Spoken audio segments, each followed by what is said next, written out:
Hello everybody, welcome to MeghaDiscourse, and in today's lecture we would be talking about Greco-Roman period and Renaissance criticism. In the previous lecture we have already discussed Greek criticism, in which we have covered Socrates, Plato, Aristotle, and now in this lecture we would cover Horace, Quintilian, Longinus, and in Renaissance criticism we have Philip Sidney and Ben Jonson.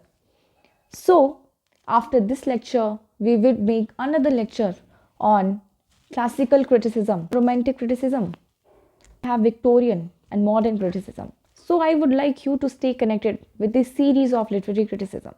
It would hardly take 2 or 3 lectures, and you will be getting a comprehensive knowledge of literary criticism, the major terms, the major books, the major ideas, and how literary criticism has evolved through various stages.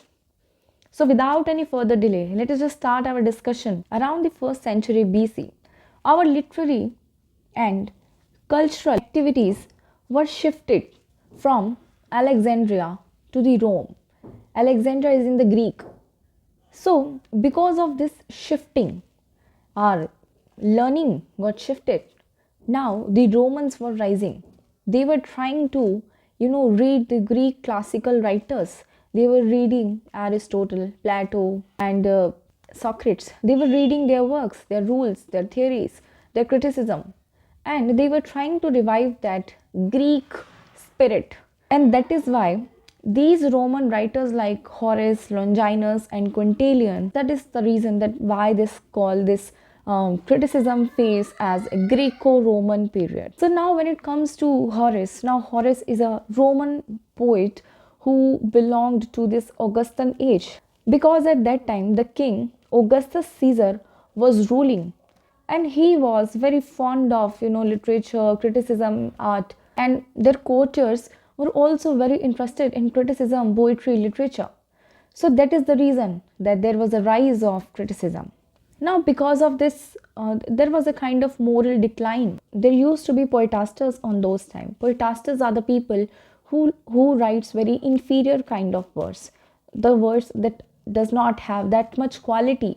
So, in order to tell those writers that please do not write such inferior kinds of poetry, critics like Horace, Longinus, they laid some rules, theories, and they have given some ideas. Horace has written one work which is Ars Poetica, or we can say the art of poetry writing.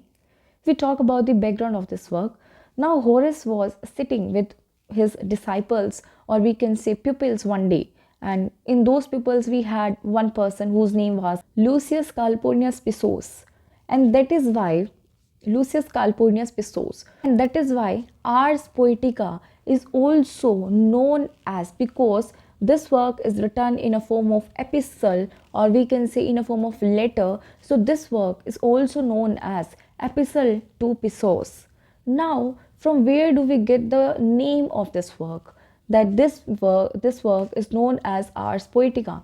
So he was Quintilian, who is another literary critic of this same Greco-Roman period, has in his major work, which is Institutio Oratoria, or we can say Institute of Orators, have given the name Ars Poetica to this book.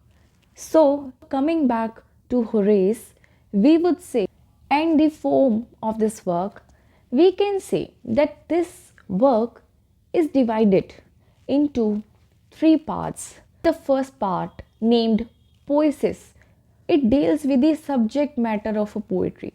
That if you are writing a poetry, if you are writing any kind of literature, then what should be the subject matter?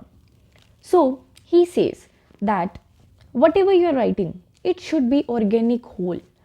In this reference, he says that what if a writer is combining the horse neck with a human head? If you combine both of these things, then what would be the result? He said that, my friend, could you control your laugh after watching such kinds of poetry, such kind of literature? Literature and writing should have an organic unity.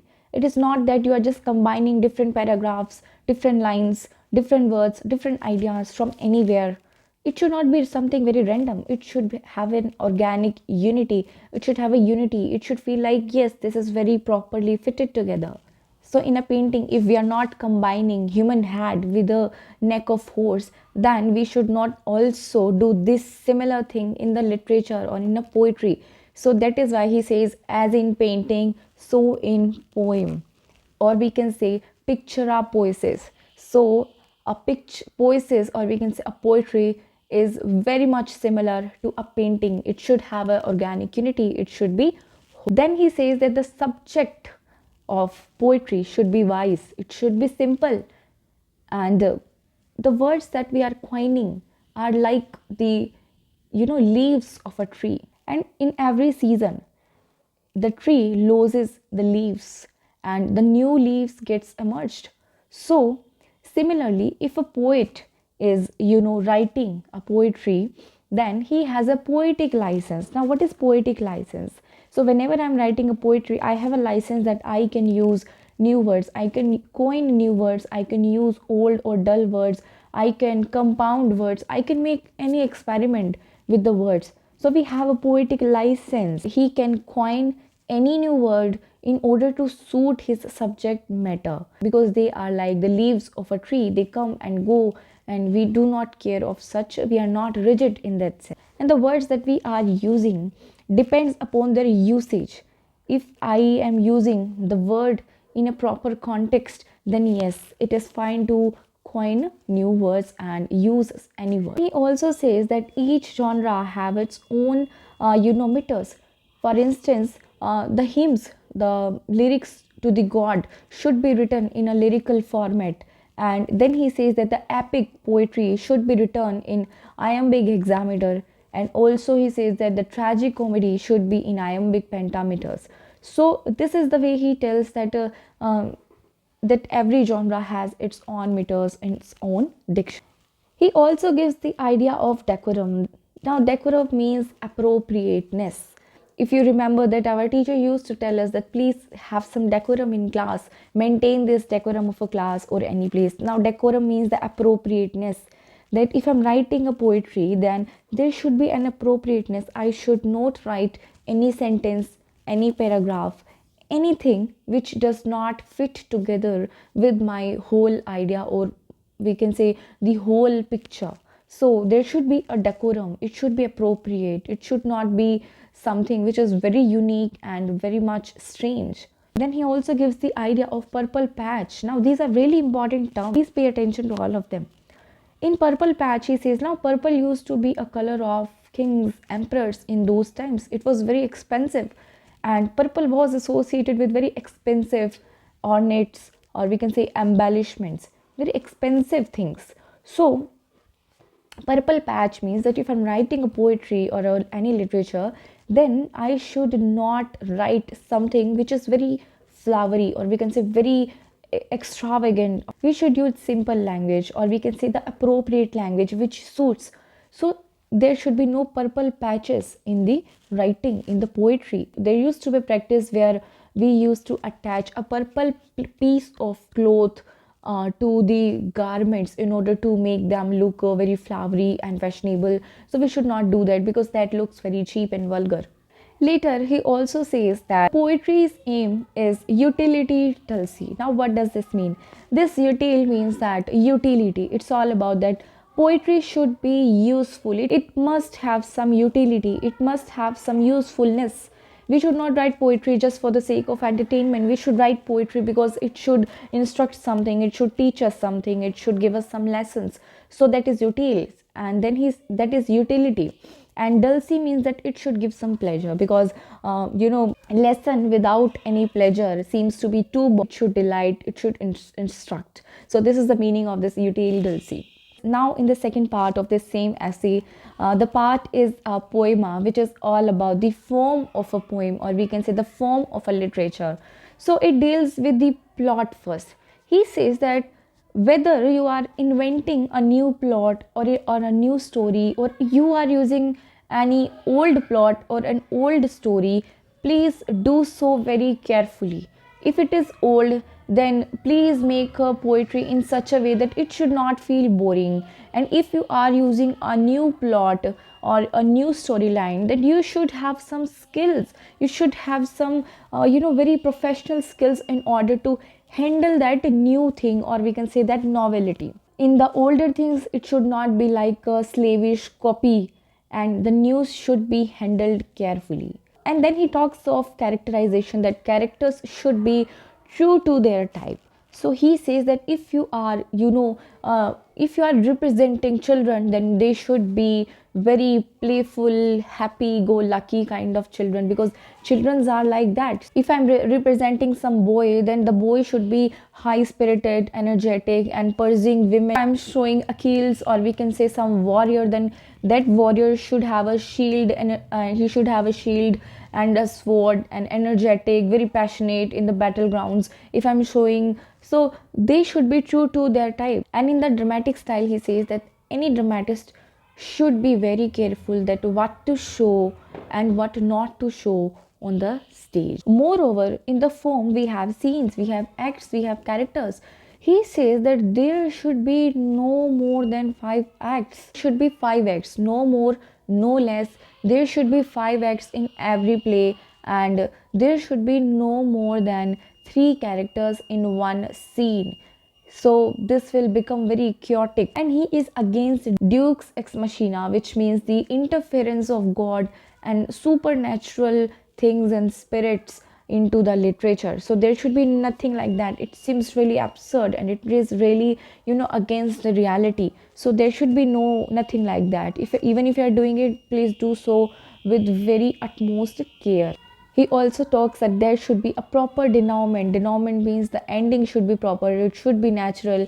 And if you're using chorus in your play, or we can say singing elements, then they should give sage counsel to the audience. They should make a proper commentary on the morals of the play, that what the play is teaching to the audience. So it is all about this form. So while writing the poem, our ideal should be the Greek writers like Horace, we have Homer. He says that read them by day and think of them by night. Now what do we mean by this? This is really important line, and this has been asked in UGC NET also, and they can ask it again. So we should read those writers, their works, the classicals whole day, and we should think of that think of the things that we have read in the night. We should think about it, we should contemplate on that matter, that how can I improve, that how can I modify that thing for my benefit. And whenever we are trying to making our characters, we should follow the nature, we should follow them, because following the classical Greek writers means that we are following the nature itself, because they have a universal appeal, because whatever they write pleases us. The universality in their characterization pleases us, because they feels to be so relatable to us. Then he says that if you are writing a poetry, then you should not be in a haste to publish it. For instance, if I have some idea today that I have to write a poetry on daffodils, then I should not just write the poetry and publish it the another day. No, I should, he says the exact line, that put the parchment. Parchment means the piece of paper, or we can say the rough edition, the rough page on which I am writing my poem.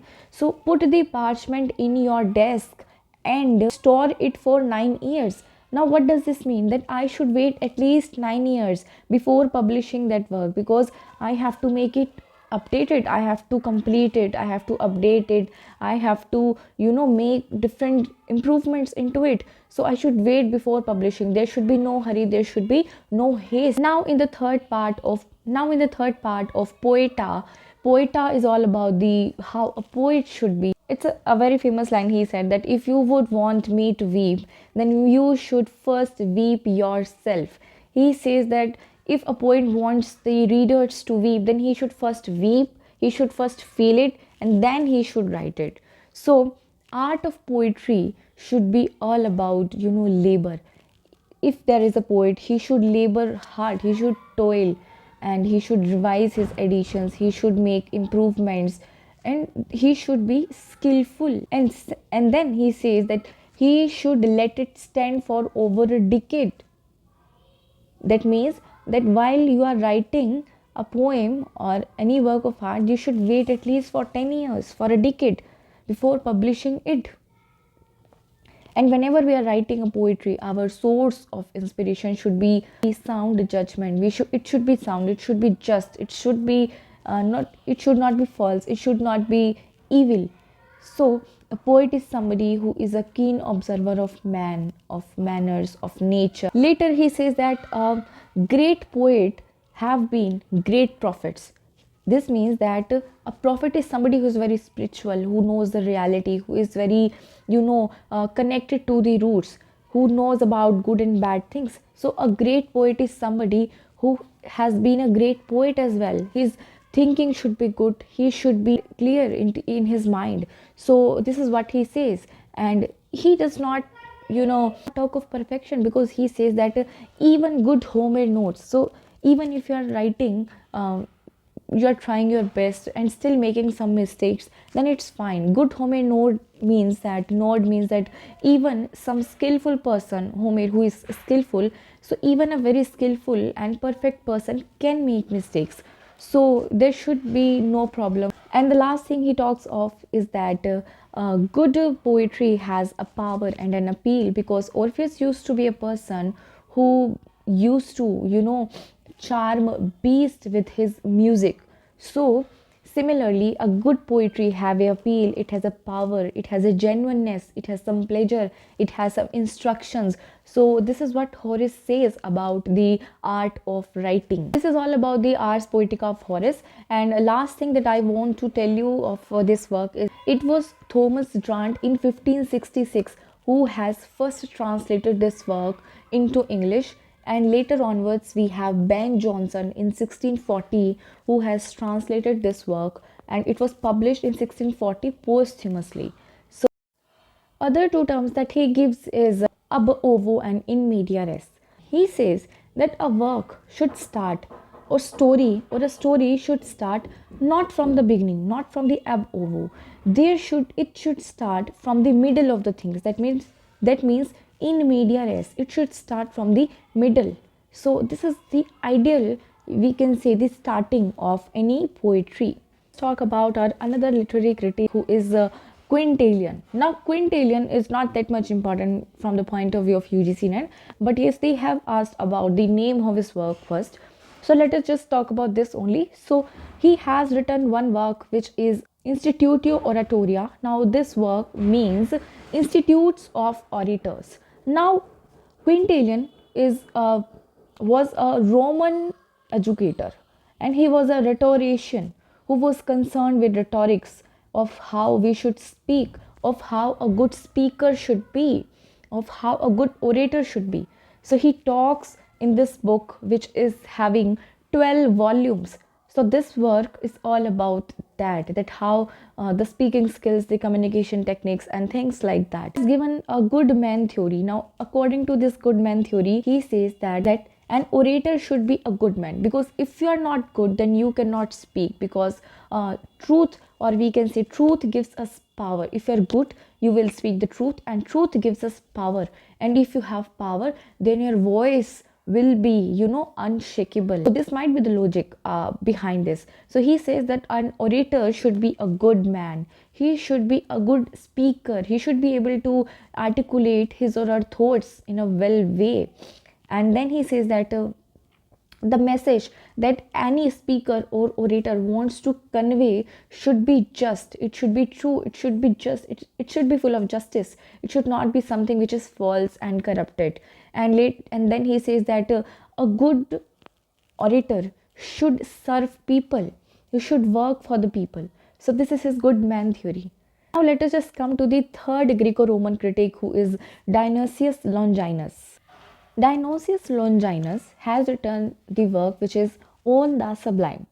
Now this work was written in order to correct the faults of essays written on the same topic. Now there was one person, Cassius, who has written an essay on what is sublime, but our critique Longinus was not in acceptance of the thoughts of Cassius. So he has written his own essay, which is this, On the Sublime. So here he defines that what is a false sublime, what is a true sublime, and what are the five factors that affects this sublimity. Now this work has been, Robertello was an Italian critic who in 1554 presented this work to the modern readers. So because of him, we are able to read his work of this On the Sublime. Now, when it comes to this work, so 1/3 part of this work has been lost, which covered the noble diction, which covered the diction part. So now let us see what is sublime. Now, sublime means which is the things that rise beyond the ordinary. Now, sublimity is a certain loftiness and elevation, excellence in language. Poet has a power. So if I am writing a poetry, then I would be using a language which expresses some thought. Now my language should be sublime. It should be something which is of high level not in the sense of complexity. It should be something which will take you away from the reality, from the ordinary. It should, make you transcend the boundaries or the ordinary word. It should make you feel that you are elevated, you are rising above. So that is sublimity. So in order to make your work sublime, there are 5 things that we should be looking at. Then he defines that what is the difference between a true sublime and a false sublime. He says that a true sublime is something which will be having great thoughts, great language, genuine passion, and a great diction. But a false sublime would be something which would be having a pompous language. It would be very flowery but does not have anything to offer. Bombastic language, that is a false sublime. It just pretends to be qualitative, but it is not. Now Longinus says that if you're writing a poetry, then there should be some spur or some curve. That means that there should be some regulation and control. You cannot write anything you want. You cannot write on the random things. You cannot use random language. You should have a control. You should follow some rules. You should follow some genuine guidelines, right? So that is why he says that even nature had some control. Ship let loose on ocean without a helmsman. So we cannot let the ship loose without the people who are to control it. Now he defines that what are the factors that affects our sublimity. So there are some writers and poets who spoils the sublimity. First he says that we should avoid timidity. Now timidity means that we should not use bombastic language. If you are using bombastic language, then it means that the readers or the audience would not be able to understand us. Even if they are able to understand us, then the thought should be like that. The thought should match the language. It should not be just bombastic, that we are using very hi-fi words and very complex words. No. Secondly, he says that there should be no plurality. Plurality means that there should be no focus on the areas on which we should not focus. This means that we should not focus on the details that does not matter. We should focus on the things that does matter. So a poet should be like that. And the third thing he says which spoils the sublimity is frigidity. Now frigidity, this means that we should not use the passions of randomness. That means I cannot talk about the emotions, the sentiments that are not important. I should select some emotions, some sentiments, some feelings which has some universal significance, which should be relatable to every mankind. I cannot talk about anything that I want, any emotion in my frenzy. So this is this. Now in order to write a good sublime piece of work, we should be looking at 5 things, and in these 5 things, that the above 2 are the ones which are inborn, but the rest of the 3 are like skills that we can practice and we can improve and we can earn. So first he says that it should be having a grandeur of thought. Grandeur of thought means that we should read classical authors, great writers like Homer, Demosthenes. So they are very majestic and they are the great minds. And if we read the works of those great minds, then we would be writing great works. So we should always, get illuminated. This is known as the process of illumination, or because we should always get affected, or we can say we should warm our hands on the fire of those classical writers. So the thought is very important. Our thought should be clear, it should be big, it should be very elevated if we have to write good things. Secondly, he says that there should be strong and inspired passion, or we can say genuine passion.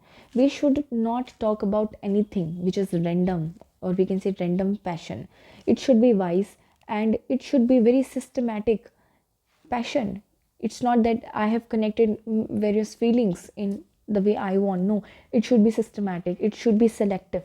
So there should be some genuine passion. Now these two things are inborn in any writer, but the later things, the three that I am talking about now, is something that we can learn. It says that we should use figure of thoughts and figure of language, and these figures should be used on the right occasion, at the right time, with the right motive, and at the right place. Figures like we can say hyperbaton, periphrasis, and metaphors, similes, apostrophe, polyptota, anaphora. So these are some of the figures. So please look at the meaning of all of them. So we should use figures like this in order to have a very lofty, or we can say a sublime language. When we are using such kind of literary figures and poetic languages, it should not feel like that I am using it. It should not feel like that I am using it. I should use them, but it should not make you feel that I'm using that. Art lies in concealing art. Then this means that I am using the art, I'm using the skills, I'm using the technique, but you should not feel it. So this is the meaning of true art. It should be very subtle, it should be very hidden. Fourth thing that he talks of is the noble diction. Now this means that words should be beautiful. They should be arranged in a proper way. Talks of dignified composition, that means we can say rhythm. Now this fifth point, a kind of summarizes all the above 4 points, that how in a whole comprehensive, that how in a whole the whole work of art should be, the whole composition, the totality of that emotion, thought, passions, language and diction. So how that should all be looking. So it should be something which is not very over compressed, it should not be very narrow, it should not be something which is very overextended, it should not be like that. It should have a balance, right? So we should avoid using mean or vulgar or cheap words. It also says that a true sublime work pleases all and pleases always. Now this means that if a work is sublime, that it means that it will please all. It will please all the mankind. It will please every person on the earth. It does not have any biases. It will please always. That means that it is very universal. It does not have a time rigidity, that it will always be significant for the ages and other generations. And later he says that if you want to know if your work is sublime or not, then you should ask 3 questions to yourself. That if Homer is writing this work, then how would he write it? Second question is that, how would he react? And the third question would be that what future ages would respond to this work. So these are the 3 questions that can be asked if you're writing a sublime piece of work. And later he also talks of idea which is amplification. Amplification means that it is all about the accumulation of feelings, the random images, the random ideas, the random language and the random thoughts. So they all are accumulated at one place. So this is known as amplification. But amplification is different from the sublime. Amplification is very, diffusive. It is very diffusive and spreaded. But it is because it focuses on so many things. So first we collect everything, first we amplify things, but then we make it a unique whole. Then we make it sublime, we make it elevate, we just focus on one thought. So this is known as sublimity. Now let us just come to Renaissance criticism. Now Renaissance criticism, we have Philip Sidney and Ben Jonson. Now Renaissance criticism, if we talk of the context of Renaissance criticism, here we have in 1453 there was a fall of Constantinople. Now Constantinople was a Roman empire, and there was an invasion of Turkish army on this Roman empire, and because of that invasion, the Romans, or we can say who has learned Greeks, fled away to the west, or we can say other European nations. They have with them classical books of Greek writers, classical learnings, their ideas, and important scriptures. So there was a spread of Greek criticism because of that, and this is known as Renaissance, right? So because of this, the critiques like Philip Sidney and the other we would be having in this like Ben Jonson, they are also affected by this Greek writing, Greek ideas. This is the reason that why even in Renaissance criticism we are still having some influence of Greco-Roman critiques and Greek critiques. So now let us just come directly to Philip Sidney. Now Philip Sidney is one such a English literary critic who has published a book in 1595, an apology for poetry, or we can say a defense of poetry posthumously. Now when we talk of the occasion, so he has written this book as a reply to Stephen Gosson. Now Stephen Gosson was a Puritan, and he said that the poets are the caterpillars of commonwealth. They do not want a commonwealth. The poets are the, we can say, very opposite to the virtue, very opposite to the good things. So they said that they are the caterpillars of commonwealth. So secondly, he said, pipes and jesters, they just laugh, they just sing, and they have nothing which is very serious. They do not do anything, they just enjoy and they just entertain others. They use music in their poetry. They have a musical element which is having a very bad effect on the society, and they write dramas, and dramas does not have a very good effect on the people. Drama corrupts people, it corrupts audience. And he also says that Plato was the one person who banished poets from their state. So similarly we should also banish all these poets and writers. So this is what Stephen Gosson said as an attack on poetry. He says that tragedy has bloodshed, cruelty, and comedy is very vulgar, and it just laugh, it has uncontrolled passions. So this is what he says. He attacks poetry. So at that time Philip Sidney comes. He has written this all these attacks in his book The School of Abuse, which was published in 1579. So this School of Abuse was dedicated to our Philip Sidney back then.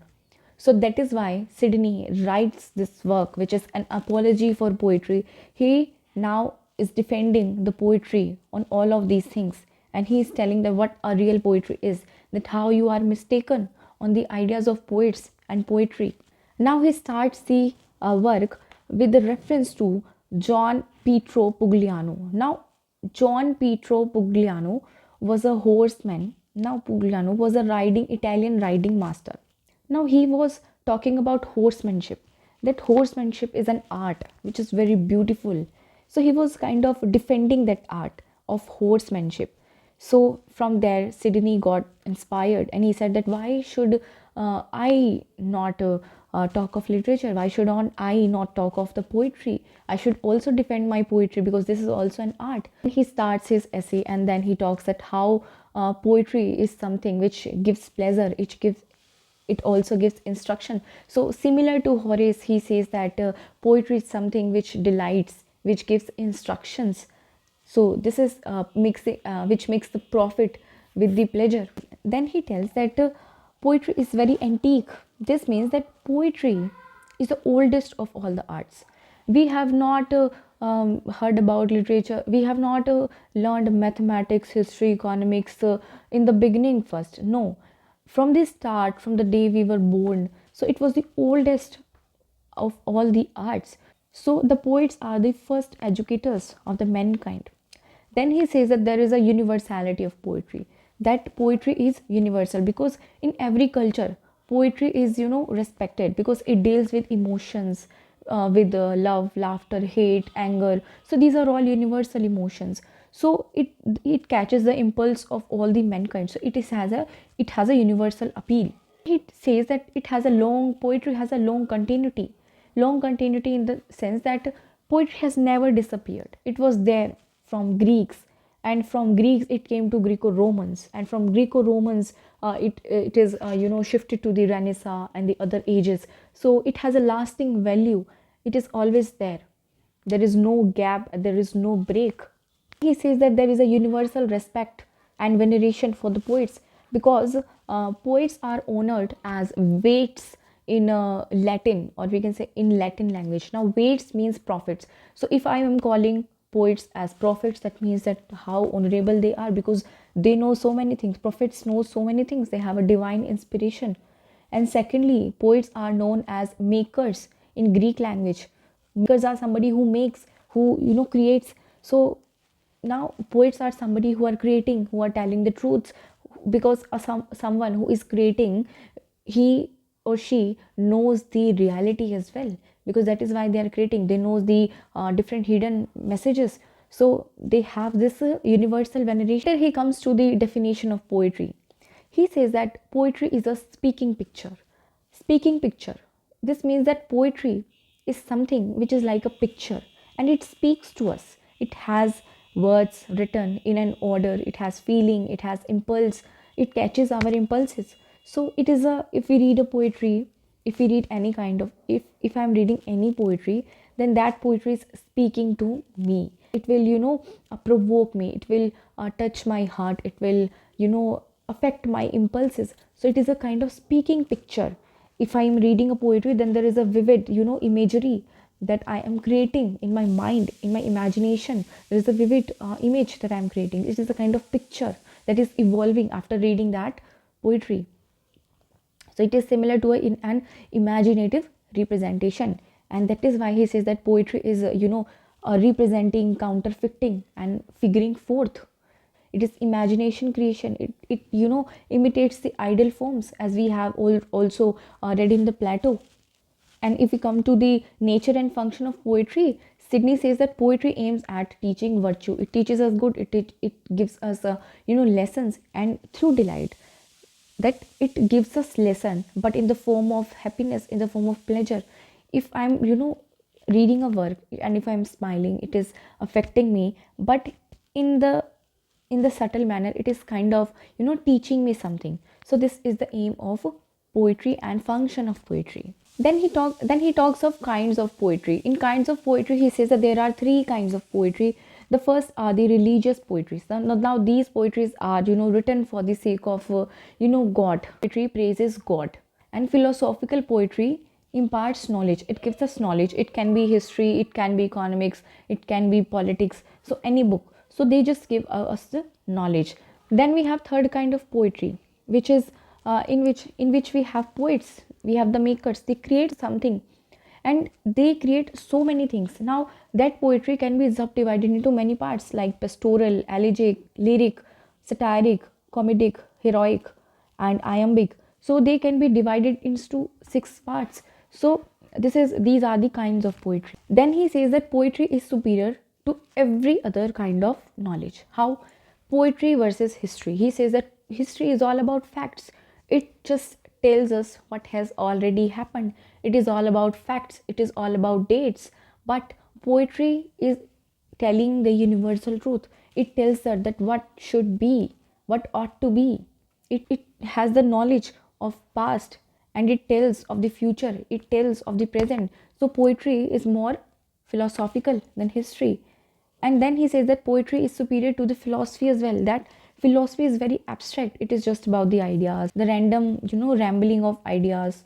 But poetry is something which makes morals practical, because if I'm writing a poetry and it has some philosophy, then I will absorb the philosophy better, because because poet have written the poetry in such a way that makes philosophy memorable, it makes it practical. Poetry is conducive to good action. This means that it inspires us. Now, poets have been, criticized that they are, they makes us barbaric, they makes man effeminate, they makes the love poetries makes us mad, so they affects our sentiments and emotions. But he says that no, poetry is conducive to good actions, because if you're reading something and in that we have characters who are doing something good, then we would get inspired by them, and we would also do the good things, so they encourage us. And he gives justification. Rhyme is not essential for poetry, but rhyme gives polishness to our poetry. If I'm making rhymes,